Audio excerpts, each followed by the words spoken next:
I'm approaching 50 and I've been a competitive athlete for decades now.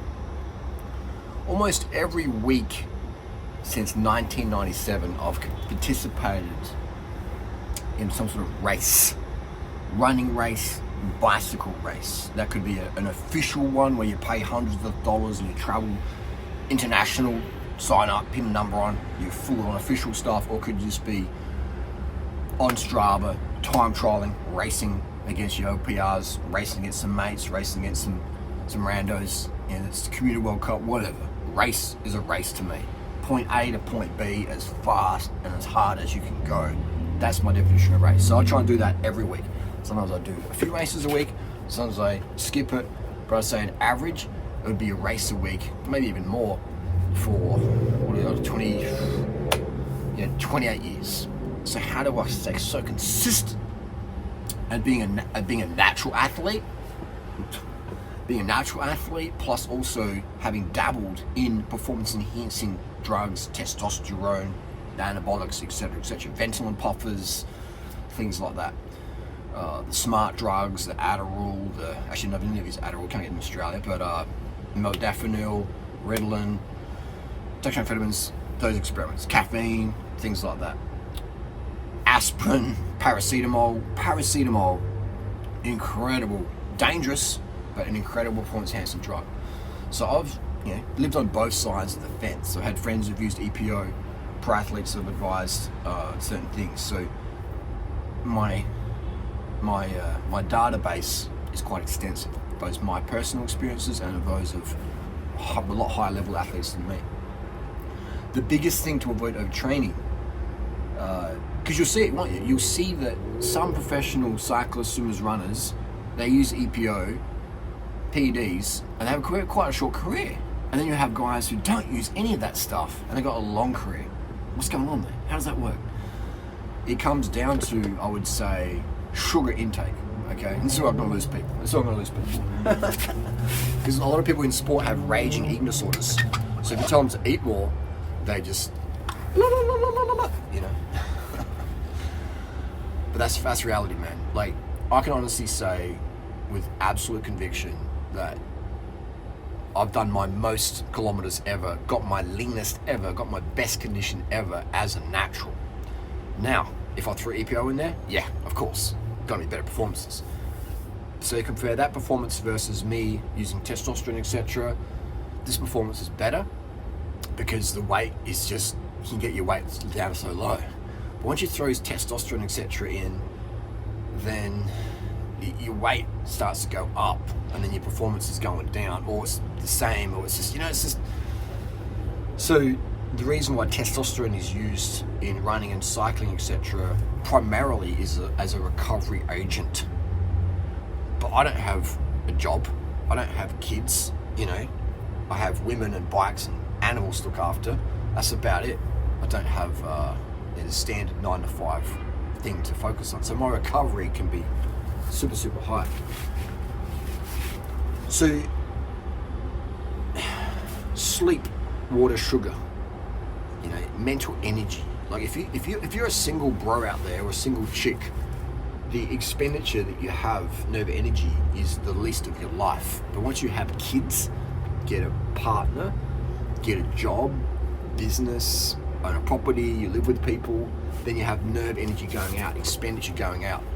So I would say the ideal situation for recovery is single person, loner, just obsessed about their sport, lives by themselves or with a support network of people who really look after them.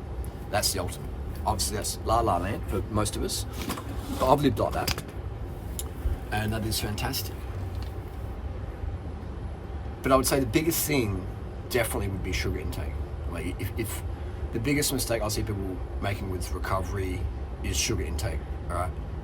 And again, I can say it with absolute conviction, if you gave me the choice between testosterone or any PED or sugar, I'm going sugar, all right?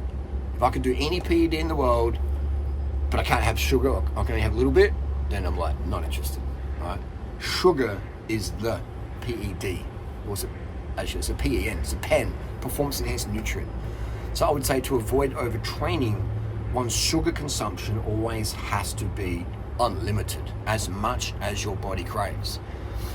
And I've been the spearhead for that in this movement online, and that's cascaded onto the World Tour Pro Cycling, where nutrition coaches for teams like guys like Nigel Mitchell, etc., have incorporated more sugar in the riders' diets and less fat and less protein, and we've seen a massive spike in the World Tour speeds performances. And that is well publicised. You even recently had Simon Yates talking about that, how Simon Yates is talking about how he's carved the fuck up. He's now with Jumbo, and even a few days ago, some of those guys were like, "Hey, Drew and I can get a selfie," and it's Jumbo boys. And I was like, "How'd you guys find me?" I thought it was pretty random, pretty cool. And like, yeah, just nutrition stuff from the juniors, and we started up on the carbs, and we started winning more shit. And it's like, it's that simple, isn't it? It's that simple, So it's so when you increase your sugar intake to unlimited, which unlimited meaning as much as you care for, like sleep, I get unlimited sleep. As much sleep as I want. If I want to rest, I rest. If I want to sleep, I sleep. Simple as that. And it's like animals do, So with sugar, like, it's so easy to not get enough sugar. It's so easy to not get enough sugar. So you always just have as much sugar as you care for. Just as much as you want. As much as you want. Your body will tell you when you've had enough sugar, because it'll be gagging. And that'd be the number one thing, man. The number one thing for recovery, because that's what's worked for me and every single person, thousands of people I've coached since 1996 when I started with my friend Nicole. She wanted to lose weight, and she's like, "I want to get skinny legs like you, Harley. Let's walk. Let's talk about food." And she introduced me to sort of like low fat eating, and I was sort of just eating on a budget. She's like, "Wow, you don't eat much fat, do you?" And I was like, "I don't know." She's looked over my diet, and I was like, "Hey, actually, Nicole's making some good points here." And so we were bouncing off ideas off each other. And so she cut her fat intake, and she just got really, really skinny, and eating her carbs and having a good time. So that was like my sort of first introduction into coaching people, and it was sort of incidental, just being like a support friend there. And then just carried on. I got a job in the gym, and then people would come from me, like, "Man, you're so ripped, you got veins everywhere, you got fucking abs, Rick, bro. How do you get abs, man? I want abs. I get abs for 2 weeks, and I get fat again. How do you keep them year round, Harley? What are you doing?" I was like, I don't think it's low fat, high carb. I don't know. Back then I wasn't as confident as I am now, because I was like 22, 21, and I didn't really have the experience that I do now. Experience gives you conviction. So when I have people say, "Oh, sugar's bad, you can limit sugar," I'm just like, "Oh." Okay. So that would be the number one thing I would say is sugar. Because when you get enough sugar, then you can start to get it better early. And then you'll store water better in your body. You'll have more glycogen partitioning, okay?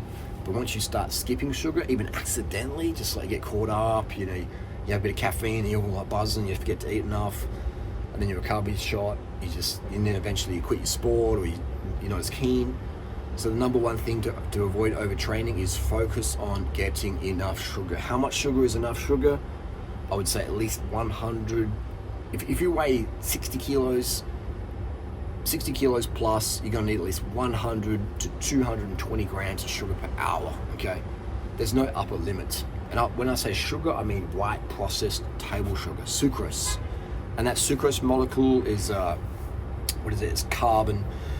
It's carbon 22, is hydrogen 11, is oxygen 12. No, sorry, what are those two? I forget. But it's a molecule of sucrose, molecule of glucose. The carbon molecular structure of sucrose doesn't change no matter the source, okay? It's one molecule glucose, one molecule fructose, okay? That is sucrose. So it doesn't matter if it comes from a Snickers bar or an organic orange, okay? Obviously the orange is a better choice than a Snickers bar, but the sugar is the sugar. The sucrose is the sucrose, okay? The problem with the Snickers bar, it's got the dairy hormones, weight gain. It's got the fat, weight gain, So, but if you're hypoglycemic, then a Snickers bar will definitely keep you out of trouble. But it's because of the sucrose, okay? So just be organized and have your sucrose on hand. So 100 to 220 grams an hour. And the good thing about table sugar is it doesn't fuck your gut up, all right? If you're doing gels and stuff like that stuff's like all the sodium benzoate and acidity is like that. If you're doing table sugar, man, it just fucking goes down the hatch. Just shake your bottle, knock it down, and it's done, okay?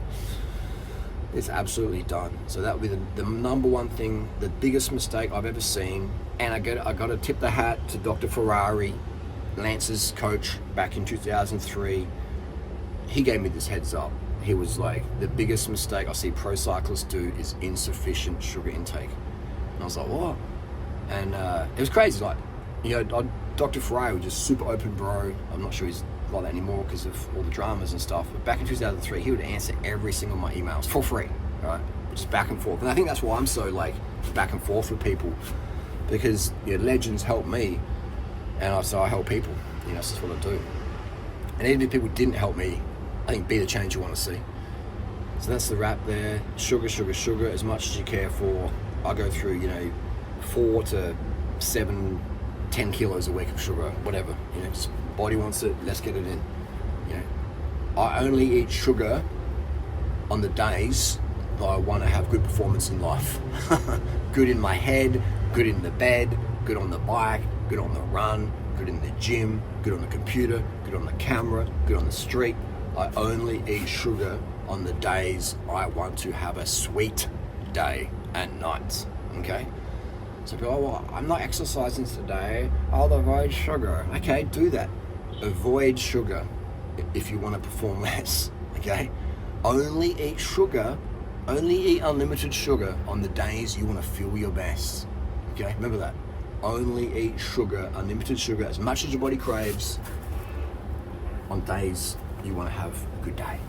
And by sugar, I don't mean the Snickers bars, I don't mean the fatty ice cream, okay? I mean white sugar, table sugar on fruit, table sugar in water. I mean table sugar on rice. I mean cereals with no dairy or oils and stuff.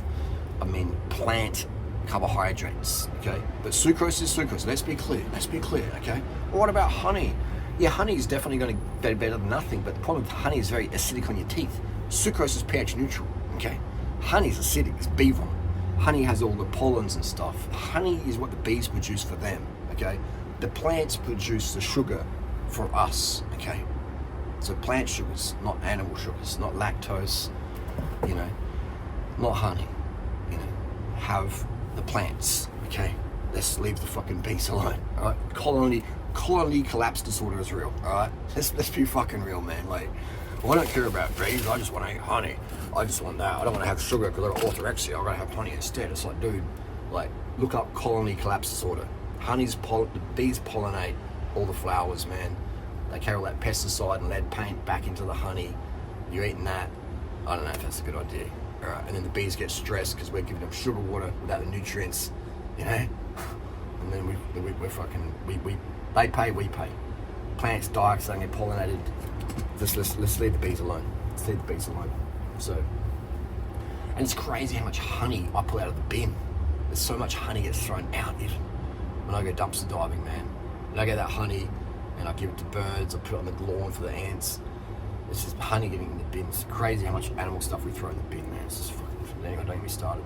So that's number one thing, man. And you see it in all the fastest athletes out there. Sugar, sugar, sugar, sugar, sugar. All right, simple as that, man. Lean, look at me. Almost 50, fucking ripped, bro. Look at that, man.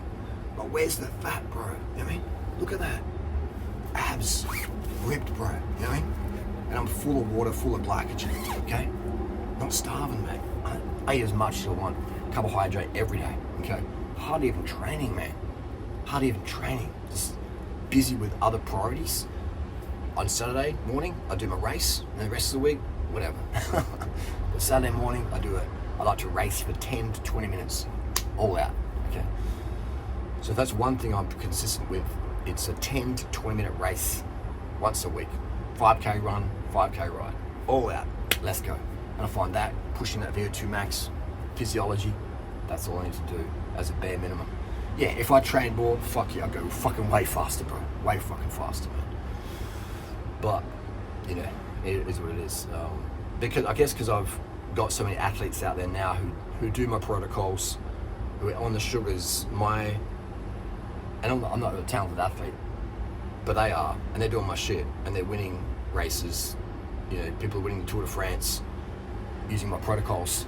So motivation for me to be out there doing stuff for myself is a bit like, So, I got girls out there doing my protocols who are running faster than I could, so makes me think, oh, all good. That's the reality, man. It's crazy now. Social media, the reach you can have with people. It's never before that would be possible. It's crazy. Yeah, it's crazy. Anyway, that's the deal. Try it out for yourself. All right, just try it out for yourself. All right, unlimited sugar as much as your body craves. Get a power meter. Get on Strava. Boom. Get a stopwatch. 5K course. Do my protocols. Watch the vascularity come in, and yeah. And people say, oh, because you got vascularity because you're on steroids. Like, I was vascular before I even touched juice. Okay, you can tell when I'm on juice because I'm fucking a lot bigger, and now I'm getting skinny mode back because the juice is washing out of my system. That's why when you see those people who you're claiming natty and they're not, and they're fucking staunch like what's his face, that hybrid athlete, whatever, I forget his name. He's claiming natural. It's just like people are so used to getting lied to in the fake natty scene, they don't know what the fuck. And then you tell them a bit of truth, and they're like, oh, what. It's crazy. It's crazy. Nick Bear's the one, fake natty. That's 100% juice. And if you want to take juice, that's fine. But don't scam noobs by saying, hey, I'm just jacked by my protein shake. 20% off. Use my code. That's bullshit. That's fraud. Sugar for the win. And then if you're using sugar and PEDs, then yeah, you're going to be winning the fucking Tour de France, aren't you? If you've got the talent, man, you put the work in. But that's the deal. The sugar makes everything work better. Like, there's people out there, I see people out there using Tren and they're doing keto diets, and I'm like, you're the dumbest fuck ever. Like, you're going to use Tren and not leverage the glycogen partitioning benefits of Tren with addition of sufficient sucrose intake. What are you doing? You should never touch steroids. You should be banned from that shit because your brain isn't working properly, bro. And you make some bad choices. You're going to end up in prison with some cortisol roid rage. That's the deal, man. Sugar for the win. Unlimited sugar all day, every night, as much as you want. Never have to worry about body fat ever again.